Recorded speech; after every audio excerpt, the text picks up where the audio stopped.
अच्छा काम करता है उसके ऊपर में पीछा खींचा जाता है। और अगर कोई 4 व्यक्ति अगर दारू पीने वाले मिल जाए उसके आगे सब चल देंगे। मैंने यहाँ पर हमारे शांतिलाल जी बेलावत सकल समाज के अध्यक्ष हैं, हमारे यहाँ पर शांतिलाल जी सभी समाज के सेठ, मैंने उनसे भी बोला कि हमारे समाज को आगे कैसे बढ़ाया जाए। जब तक आपका रात्रि भोजन त्याग नहीं होगा, जब तक दिन में शादी नहीं होगी, दिन में भोजन नहीं होगा, जब तक समाज आगे नहीं बढ़ सकती। मैंने 2-4 बार यहाँ पर पूरे भरी सभा में बोला, 1000 लोगों के सामने बोला है कि उदयपुर में मैं अभी भी बोल रहा हूँ कि अभी भी समझ जाओ, अभी जिनके घरों में शादियां हैं वो भी कान खोल के सुन लो, मेरे पास आओ, श्रीफल चढ़ाओ। महाराज हम शुरुआत करते हैं कि हम दिन में शादी करेंगे और दिन में भोजन करेंगे। मैं गारंटी देता हूँ उदयपुर की समाज में 4 चांद लग जाएंगे कि हाँ ये लोग भगवान महावीर के वंशज हैं, एक गुरु की बात मानते हैं। लेकिन नहीं महाराज तो कड़वा बोलते हैं। धर्म में दवाई कड़वी होती है लेकिन फायदा जल्दी करती है। इसलिए शांतिलाल जी बेलावत, अभी आपकी ध्यान रखना, आप कितने साल के अध्यक्ष हो अभी बताओ? 2, 5 साल, 10 साल।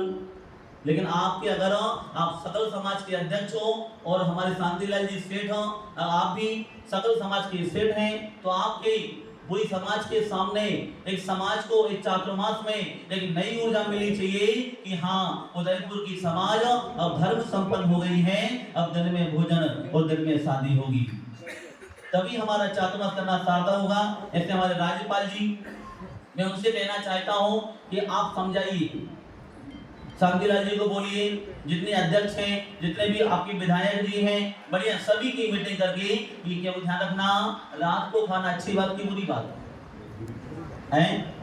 फिर क्यों खाते हो रात को? आज संकल्प कर लो कि जो रात को शादी करेगा मैं उसको कितना भी काट देगा उसके घर पे नहीं जाऊंगा। एक संकल्प कर लो। कौन कौन संकल्प कर रहा है? आज से संकल्प कर लो सारी समाज कि जो रात में शादी करेगा उसके घर में हम भोजन करने नहीं जाएंगे। तुम्हारा कार्ड पास में ले जाओ, तुम्हारा कार्ड अपने पास रखो, क्योंकि हम भगवान महावीर की संतान हैं। भगवान महावीर ने बताया जियो और जीने दो। रात को कितना पाप लगता है खाने में, जो रात को खाता है वो नरक जाता है और जो खिलाने वाला भी वो नरक जाएगा। इसलिए ऐसे हमारे बीच में राज्यपाल जी गुलाब चंद जी कटियार पधारे हुए हैं।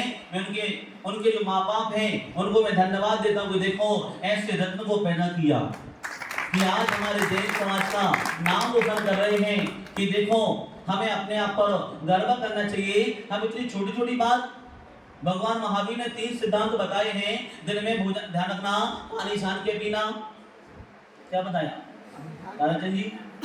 दिन में पानी छानकर पीना, दिन में भोजन करना और भगवान के दर्शन करना। बताओ अगर हम 3 सिद्धांत पर नहीं चलते हैं, ध्यान रखना जितने भी काम बिगाड़ते हैं ये पैसे वाले काम बिगाड़ते हैं। मैंने देखा है जिनको पैसे का घमंड है, पैसे का अभिमान है, वो इस समाज को तहस नहस करके रख दिया। और जो बेचारा मीडियम व्यक्ति है वो पिस रहा है। आजकल देखो शादियों में करोड़ों रुपए खर्चे हुआ करते हैं, कर्जा करके व्यक्ति शादी कर रहा है और जो व्यक्ति खर्चा ना करे इसको खिलाने के पैसे नहीं है, ऐसा सुनने को मिलता है।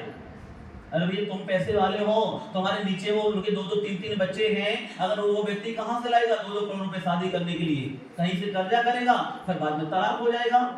आप देखो समाज में सबसे ज्यादा तलाक हो रहा है अपनी समाज में। 2 साल रहते हैं, 3 साल रहते हैं, तलाक। क्यों? क्योंकि हमारे खर्चे बढ़ गए हैं, हमारे ऐशो आराम बढ़ गए हैं। लेकिन ध्यान रखना अपनी समाज सक्षम समाज तो है लेकिन विवेकहीन समाज है, आचरणहीन समाज है। इसलिए हमको श्रद्धा मान, विवेक मान, क्रिया मान, कैसी क्रिया